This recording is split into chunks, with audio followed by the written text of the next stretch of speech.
Salut! Aujourd'hui, je te partage une tranche de vie parce que je franchis une grande étape. Une grande étape dans le domaine de l'entrepreneuriat.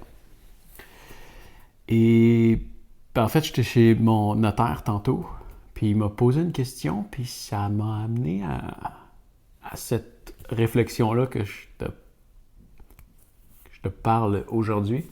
Je vais te venir un petit peu plus tard pourquoi j'étais chez le notaire. Mais ça m'a amené à la réflexion de où ça vient, de où ça a commencé pour moi l'entrepreneuriat. Et en fait, ça a commencé beaucoup plus jeune que je pensais. Le volet que je fais aujourd'hui n'est pas démarré aussi jeune, mais ça a quand même commencé là. Et ça y est probablement pour quelque chose. Je suis devenu travailleur autonome. J'ai voulu commencer à devenir travailleur autonome sans le savoir à 8 ans. Mon père, il m'encourageait à suivre un peu son chemin de quand il était petit, d'aller passer les journaux, de travailler pour faire de l'argent puis pouvoir acheter mes propres trucs. Et en fait, c'est ça, Camelot. Ou du moins la façon dont je le faisais, c'est une forme de travailleur autonome. J'achetais des journaux et je les revendais à mes clients. Bon, ma clientèle et tout, c'était quand même géré par le journal local, mais au final, c'était ça. J'avais des factures à payer pour rembourser les journaux que j'achetais et j'allais récolter l'argent chez les clients qui me payaient. Donc, je pouvais les payer avec l'argent. Je les vendais plus cher que je les payais. Ouais. Après ça, la passion pour le montage vidéo est venue quand même rapidement à l'école. Et j'ai fait un contrat de mariage pendant que je passais les journaux. Je sais pas j'avais quel âge, mais j'étais très jeune. J'avais acheté ma première caméra, puis il y avait un ami d'un client qui allait se marier, puis qui voulait que j'aille filmer ce mariage-là. Il voulait un petit quelque chose.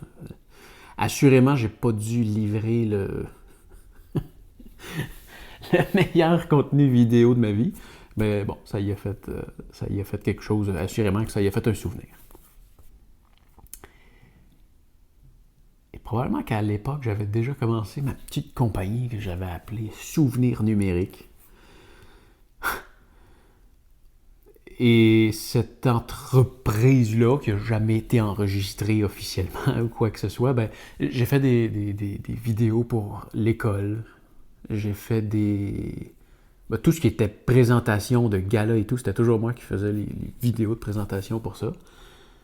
Je faisais aussi les balles de finissant que j'allais filmer et que je remettais ensuite, que je vendais des copies aux élèves qui voulaient une copie de vidéo de leur balle de finissant. Et j'aimais pas l'école. Mon frigidaire est parti. Hey Google, give me silence for an hour.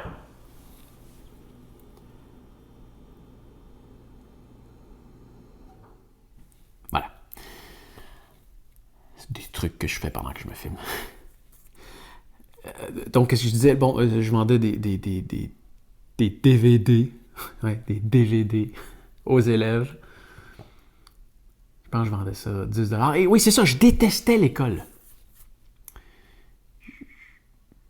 C'était pas pour moi. Le secondaire, j'ai aimé le volet de me faire des amis que j'ai gardés. Mes amis proches d'aujourd'hui, c'est des amis que je me suis fait au secondaire et au primaire. Ce volet-là, c'était super, là, mais de me pousser dans le fond de la gorge des informations que je me fous absolument. Non.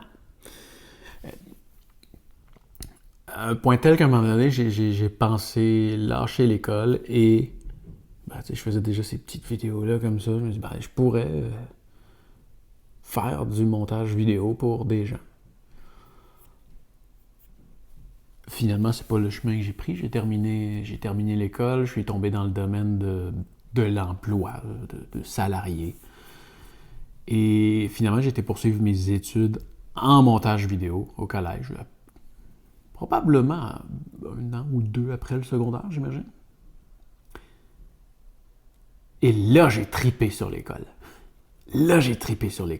Et étrangement, après ça, j'avais pas envie d'être travailleur autonome. Je voulais travailler pour une firme. Je voulais pas... En fait, c'est quelque chose que j'ai jamais aimé. C'est la partie que je voulais éviter. C'est pour ça que je voulais pas être travailleur autonome. C'est la partie de me vendre, de faire une soumission, puis de vendre que tu devrais faire affaire avec moi parce que cette partie-là, je l'aime pas. Et ça m'intéressait pas. Donc je me suis dit, je veux travailler pour une firme.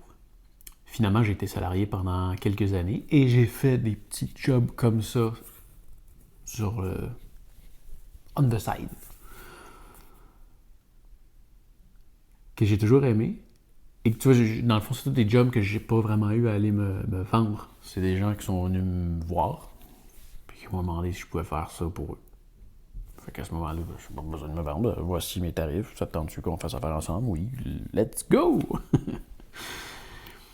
Jusqu'à temps que, quand j'ai été faire le Japon, en 2014, puis là, j'étais loin de me lancer là-dedans à temps plein, mais quand je me suis mis à faire mes productions sur YouTube, que je les ai publiées, puis que j'ai vu que, je peux faire de l'argent avec ça. Donc ça l'a grandi jusqu'au jour où je me lance là-dedans à temps plein. Et à ce jour-là, c'est en octobre 2019, je faisais 300 $ par mois. J'avais un coussin financier pour me backer là-dedans, mais je me suis lancé à temps plein dans YouTube en faisant 300 $ par mois. Et ça a été un bon pari parce que ça l'a fonctionné. Ça fait maintenant un peu plus de 6 ans que je fais ça à temps plein. Ça va faire 6 ans? Ouais. À peu près.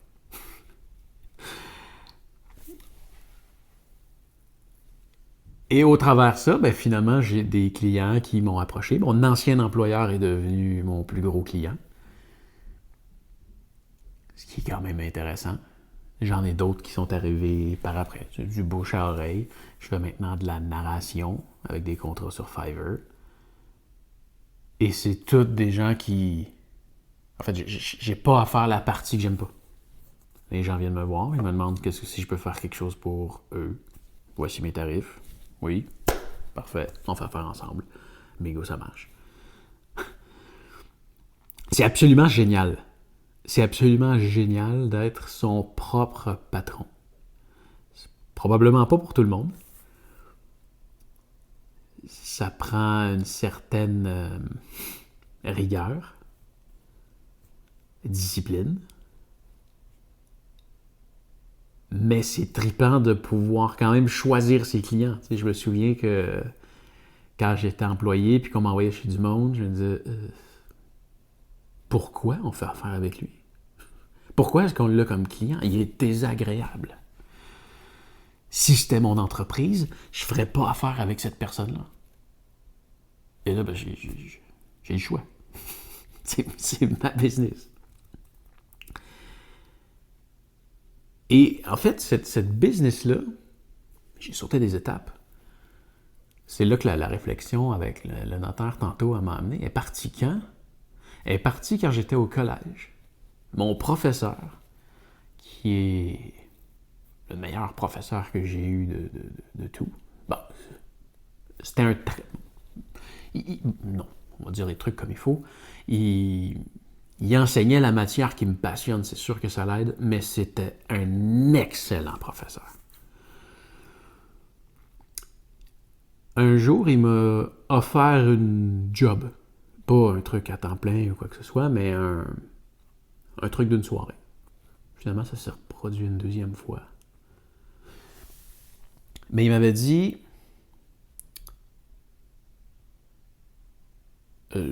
fera pas du bénévolat, je vais te payer, mais je verse pas de salaire. Fait que si tu veux venir travailler avec moi, il va falloir que tu partes ton entreprise et ben, il va falloir que tu me factures. Probablement le lendemain ou le surlendemain, j'étais au registraire des entreprises du Québec et c'était pas mon logo de l'époque, mais j'ai enregistré Conception Phoenix. Donc là, à partir de là, je travaillais sur ce nom-là. Au final, c'est à mon nom, mais c'était juste pour avoir un nom comme ça, pour m'enregistrer et faire cute. Et ce nom-là, ben, il est resté depuis ce temps-là. Et là, ben, les trucs, ils s'en viennent, ça va bien. Mes trucs roulent bien. J'ai des clients réguliers, j'ai mes revenus YouTube, j'ai des revenus affiliés, j'ai des commissions, j'ai plein de trucs. Quelques jobs que j'ai faits pour des clients, où est-ce que là, je me mets pour me protéger à faire des contrats, pour me dégager de certaines responsabilités, en allant filmer dans des lieux. On ne sait jamais est-ce que je filme quelque chose que je n'ai pas le droit d'utiliser dans le commerce du client. On ne sait pas. Donc, je mets toujours des trucs pour me protéger, mais il y a un truc qui peut faire en sorte de nous protéger, c'est l'incorporation. Et bien, c'est l'étape d'aujourd'hui. J'ai mon livre de société, Conception Phoenix, est maintenant incorporé et a son livre de société. Conception Phoenix est devenu Conception Phoenix Inc. Le niveau de protection, j'y pensais depuis un certain temps. Et là, c'est mon dernier rapport d'impôt qui a fait comme... Oh, ouais, OK, là, on est rendu là. Quand je suis devenu travailleur autonome, j'ai eu une espèce de « Wow! OK, c'est hot. » C'est hot parce que maintenant, la caméra que j'utilise là, qui est pour moi un jouet extraordinaire que j'adore utiliser, que normalement, je paye. Je me permettrais pas ça normalement, juste pour le fun. T'sais. Mais là, je peux me permettre une super bonne caméra. J'ai plus de taxes à payer dessus parce que je me les fais rembourser, parce que c'est une dépense professionnelle. Et en plus, elle devient déductible d'impôt. C'est extraordinaire! C'est extraordinaire! Mais, je finis par atteindre un point où est-ce que l'impôt devient astronomique. Et payer de l'impôt, c'est un beau problème. Mais là, j'ai trouvé un bel endroit où est-ce que je pouvais l'économiser, et c'est la RRQ. Le régime des rentes du Québec. Ça, c'est l'argent qui te revient plus tard. Quand tu es employé, tu en payes à partir de 3 500 $. Je pense que c'est 6,1 %. Et ton employeur paye pour toi un 6,1 %. Quand tu es travailleur autonome, ben, tu n'as pas d'employeur pour payer l'autre partie, donc tu payes 12,2 % aux rentes du Québec de tes revenus. C'est un énorme montant. C'est un énorme montant. Et quand je me suis mis à analyser quand même, tu te dis, bon, c'est de l'argent qui te revient plus tard, mais je ferai peut-être une vidéo là-dessus, mais à mon analyse, c'est le pire placement que tu peux faire à vie. Mais tu es obligé de le faire au Québec. En tout cas, quand tu payes les deux côtés, c'est excessivement mauvais. Je peux placer cet argent-là facilement, pratiquement sans risque, et ça va me générer plus d'argent en dividendes ou en intérêts à la retraite. Et en plus, je garde mon capital. Bref, celle-là, c'est beaucoup d'argent qui partait à chaque année. Et là, avec l'incorporation, ben, j'ai le moyen de l'éviter. Donc, je peux gérer... Je vais continuer à prendre ce montant-là, mais je vais le placer moi-même. Je vais m'en occuper moi-même. C'est quand même important de le faire, sinon tu n'as pas de revenus à ta retraite si tu n'as pas placé d'argent puis qu'en plus tu n'as pas de rente. Mais ouais, c'était ça le but premier qui m'a vraiment trigger de OK, là, je le fais. Et ben voilà, c'est fait. J'ai ma compagnie incorporée. Belle grosse étape. Donc, je ne travaille plus pour moi-même, je travaille pour ma société. Ma société va me verser des dividendes. Je te dis pas exactement comment ça fonctionne, on pourra y revenir dans une autre vidéo si ça t'intéresse. Mais il n'y a pas de RRQ à payer sur les dividendes. Il y a une double imposition, la société va être imposée, et moi je vais être imposé aussi sur les dividendes que je retire, mais c'est pas au même niveau. La société est imposée à 20%. Et j'étais rendu plus autour de 35, globalement. Et sur le palier où est-ce que j'étais dans du 40 quelques pourcents. Beaucoup d'argent qui s'en va à l'impôt. Donc voilà, c'est une belle façon de remédier à ça. Truc intéressant, je suis le seul actionnaire de mon entreprise. J'ai un papier qui le certifie dans ce document, dans ce cartable. Je vais devoir faire un conseil d'administration annuel pour me renommer comme...